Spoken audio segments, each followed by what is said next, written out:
Hi everyone, welcome back to my channel. This is WanQ. Today we're going to talk about job interviews, specifically job interviews for entry-level construction management positions. So first, I'm going to give 4 general tips on how to nail your interview, and then I summarized some typical questions that are asked in job interviews that I have received before graduation, both from GC jobs and then also from construction consulting. So stay tuned for the second part. I personally received 5 full-time job offers before my graduation last December of 2021, and I heard the job market is really hot right now. So hopefully my advice could help you a little bit in your own job search. And yeah, let's do it. Tip number 1, showcase who you are as a person. This is really hard to explain, but for example, take my case. I am a relatively extroverted person, and when I talk, I display as a very energetic, passionate person. I want to know everything, and I'm also very optimistic. I smile a lot. I use humor. This is just something that reflects who I am, and I make sure that during my interview, I want to showcase the best self. So I make sure to ask all the great questions. I remain curious before the interview. I make sure that I am all prepped and ready to go. So if I go into an interview trying to be someone who I not, for example, like, oh, I think they might prefer, introverted person because it's an entry-level job, then maybe I should, tune it down. Don't do that, right? And also, like, what is your work style, right? Some people are a very hardworking person, right? So you want to make sure that, throughout the entire process, you emphasize that you're going to make sure the job is done, the quality of the job that you're doing is good. So those details just sculpt you as a very hardworking person. Some people have more experience, right? So in the entire interview, showcase that. If you're an introvert, don't worry about it either. A lot of the candidates remain calm, but they can think more logically. They are very deep thinkers, so you can display that during our interview as well. So showcase who you are. And tip number 2, have a deep understanding of the industry can help you a lot. After I interview a lot and I received a lot of feedback, and one of which is something that I didn't realize myself, which is they say that, as an entry-level candidate, you have a very deep understanding of the entire industry. And by the entire industry, they mean from commercial real estate to consulting to construction to general contracting, subcontracting, and even structural design engineer, architecture, all of that. During my interview, I think it just came out probably. For example, if they ask, who you want to be, where you want to be in 5 years, or why you want to go into general contractor, why you want to go into consulting. So I always can say, like, oh, compared to, design engineer, I realized I prefer what type of work, and so I chose this path. Or compared to these firms, I like, this type of firm better because of the culture, Or, within the entire industry, I think this market is booming and I want to be a part of it. I think this is the future of construction. My understanding of the industry comes from 3 channels. So one is networking. As you probably know, I'm a huge advocate for networking, talking to professionals, not only in the industry that you're interested in, but just try to broaden it, and it can help you to reflect on why you ended up choosing the path you choose. And then also knowing about other people's positions, knowing about, what projects they're working on, like in their interview, what you want in the future. You may come across some people you are like, oh, I want to be like him, and like in the future, that's how you answer where you want to be at in 5-10 years, right? Like that's how and then some people, like, you really don't like what you do from the conversation, and so you can also mention that in the interview, and so the company will be like, oh, so she already knows, like different positions, what they do, and she seems to know what she wants. However, for, students, it's really hard to even know the big picture of things, and so during the interview, if you BS, BS, these people can really find out. I also network with, young candidates, students who want to talk to me about career development. And when I hear what they're interpreting, different positions, I see there's a disconnect in there. It's not accurate enough. They think that, all they do is this, but actually there's a lot of, other stuff. Be careful, don't BS, and try to learn as much as possible before your interviews. Apart from networking, experience is another thing, but I know that as an entry-level candidate, you probably don't have a lot of experience, but again, do as many internships as possible. If you have not checked out my video about looking for internships, how to look for internships in the US, please go check it out. Next is research. So reading. If you're not a big networking person, try to read articles, read about what the job description, read different jobs descriptions, and read about different people's profiles, the market trend, watch my videos, things like that, can also help you have a grasp of what the industry looks like.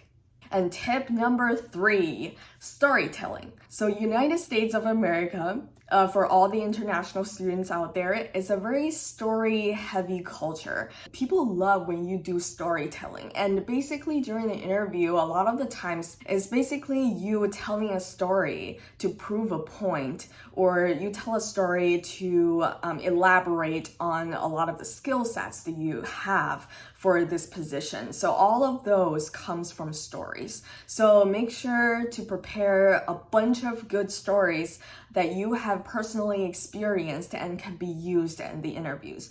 For example, I'm gonna mention that later about the questions, but stories that you failed, story that you succeeded, story of teamwork, story of you solved a really hard problem, story that proved that your quality of work, story that you are good at communication, blah blah blah, all of those. And one story can be used in 3 different ways, things like that.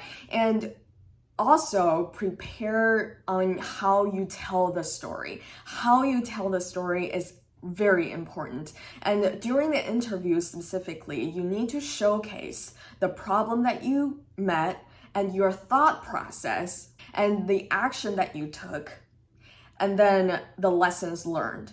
So these are very important elements that you have to embed in the story to show that you have the proper skill sets for the job. And the last tip is it's a two-way interview. Think of any interview as a two-way interview. This is a very important point that a lot of international students didn't understand.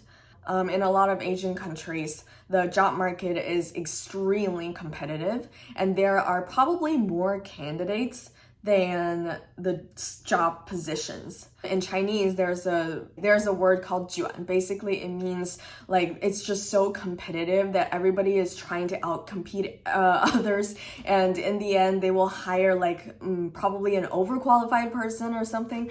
But in the United States, it's not the case. It is still competitive, don't get me wrong, but it's always a two-way conversation in an interview. It's company interviewing you and you interviewing the company. And there is no this is higher than that, or this component is bigger than that. Because during an interview, you get the question, do you have any questions for us? This is your time to interview the company. And throughout the process, you're also trying to get a feel of those, future coworkers.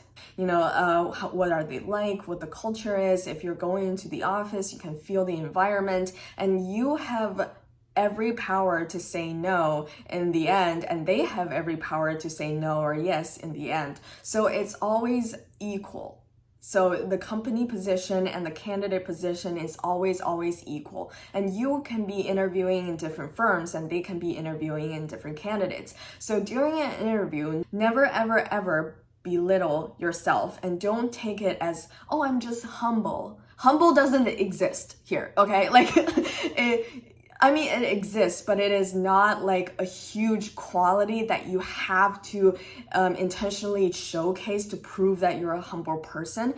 On the contrary, in the United States, it's all about expressing yourself. It's all about being confident, being passionate about what you do, being passionate about the job, the interview. You can have all the power to negotiate as well, make the condition, hey, flexibility is very important to me, or family is important to me, or, the money is important to me. You can all say that. In the end, don't belittle yourself and always be confident. Moving on, here are some questions that I've gotten that are very general. I got them a lot from every interview. Tell me about yourself. I'm not going to tell you how to answer it. There are so many good videos out there on YouTube. Second, why University of Illinois at Urbana-Champaign? So I get asked a lot about my school, why I chose this school. For example, their engineering program is really good, or they have a very strong alumni connection. For me, it has a collaboration program with my undergrad school back in China. So I went to University of Illinois through, the 3+2 program. And it also has a really strong civil engineering program and engineering school in general. So very simple. And then why this company, like why X company?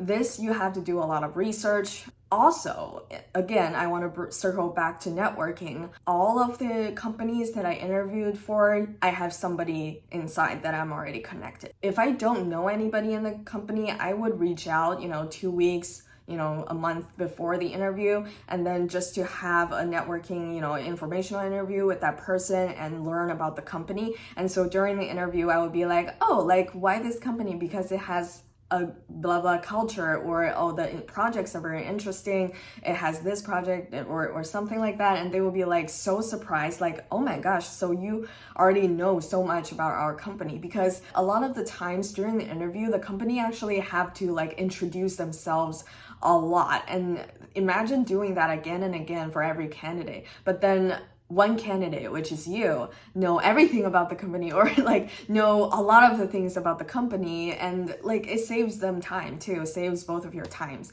So, and then it can leave a great impression. If you browse on the website, sure, that will help, but everybody goes on the website. So try to connect with somebody, either your alumni working in there or just somebody you found on LinkedIn. And then why construction management? So why you chose your major? You have to give a good reason. And this is where you can showcase your understanding of the industry. Like for example, construction management is within the civil engineering industry. I used to do structural design. I don't like it because And then for construction management, it requires more communication. I can actually see buildings being built. Or if it's for consulting, then I can work on multiple different projects at the same time and provide valuable advice for clients. Put some thoughts into these questions and try to give a very unique perspective from your end, why it suits you. Where do you see yourself in 5 years? I get asked a lot. So for this question, you don't have to please the company or please the person in front of you saying, oh, I want to be, a project manager just like you. Like, you don't have to say that. In fact, I remember during the interview of the general contractor, I said, oh, I want to be, in a project manager or senior leadership position in a GC firm, or I want to be a leadership position in a commercial real estate firm, or I'm also thinking into consulting. Like, those are all exactly the truth. And then they would be like, this is so interesting. She knows so many positions and she has like interest in so many of that. But we are going to convince her to come to our company and become that project manager. And so after I answer that question, they would be like, oh no, like that's so cool that you know all of that, but I think you would be a great project manager in our company in the future because you are like the table has completely turned, and then they start to provide me with reasons of, what I can be in 5 years if I chose their position. Don't worry about, hiding, oh, I'm also interviewing with like other companies. You don't have to hide that. You don't have to hide the fact that you're thinking about other industries because you're like an entry level, person. So it's okay to think about different options. And the last question that I get asked is, do you have any questions for us? All of those interviews, actually, they are all longer than I thought. In the end, it has more time than I thought. For example, like my consulting interviews, the interview was like 30 minutes per person,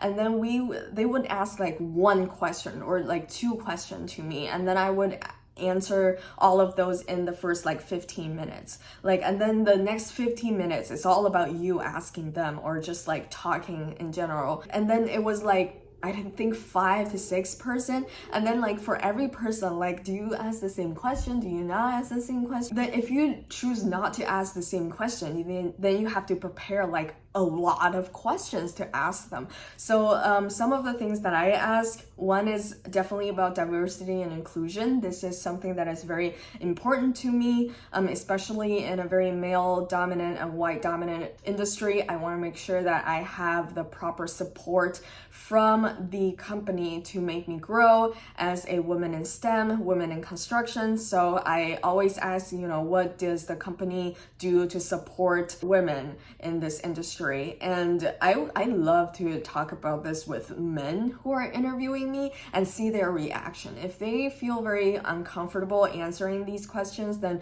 I would think of that as a red flag. Or some of them actually direct me to a woman, like, oh, you should ask, Jennifer on this one. She is the lead of like da-da-da. And then I was like, what about you? Like, what do you think? And also I would ask women for sure about this question, because I will be like, so what is your experience, right? How does the company support you as a woman in this industry? And hear about their stories. And second is mentorship opportunities within the company. This is something also very important to me. I enjoy being mentored. I enjoy mentoring other people. So I want to have an internal mentorship program or opportunity set up for me, and then so that I can talk to many people within the company, not only, my supervisor or my team. I also asked about projects and growth opportunity, right? This is very, very important for entry-level people to ask. You need to ask about potential of you to be involved in bigger projects, a variety of projects. Last one, work-life balance and flexibility. This one is something that it's not really a very shiny thing to ask. Is because you're an entry-level person, usually people don't have like families about it, but unless you do, it's totally okay. Like if I have family member or I have a certain medical condition, what is the company policy in terms of working hours, flexibility, things like that, that's totally fine. But as a young person, I would say try to ask about growth opportunity over the flexibility. But if you are like me, have a bunch of time at the end, you can totally ask that. I think it's a very valid thing to ask, and especially for millennials and Gen Z going into the workforce, we care a lot about flexibility now, and with a great resignation, I think there is a lot of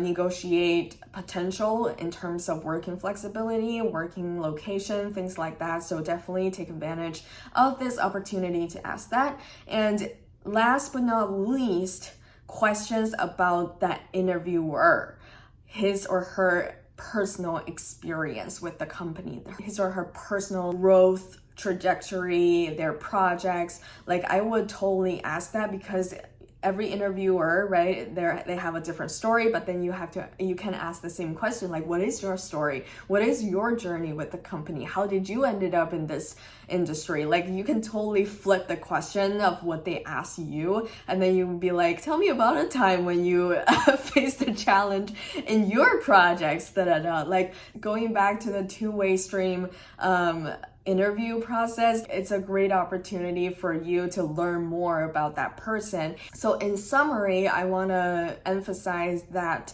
interviewing is not only the company trying to test if you are a good enough candidate. This is this is only one aspect of job interviews. There are so many other aspects, right? Like you want to learn about the company, they want to learn about you, and you want to meet your future co-workers, and that could play a very, very important part when it comes to you choosing different offers. So this is also an opportunity for you to state your conditions and see if the company can meet the things that are very important to you. This is a huge factor that plays into your final decision of your job offer. That's all I have today. If you like my content, please subscribe, like, comment, and share with your friends, and I will see you in my next video. Thank you. Bye.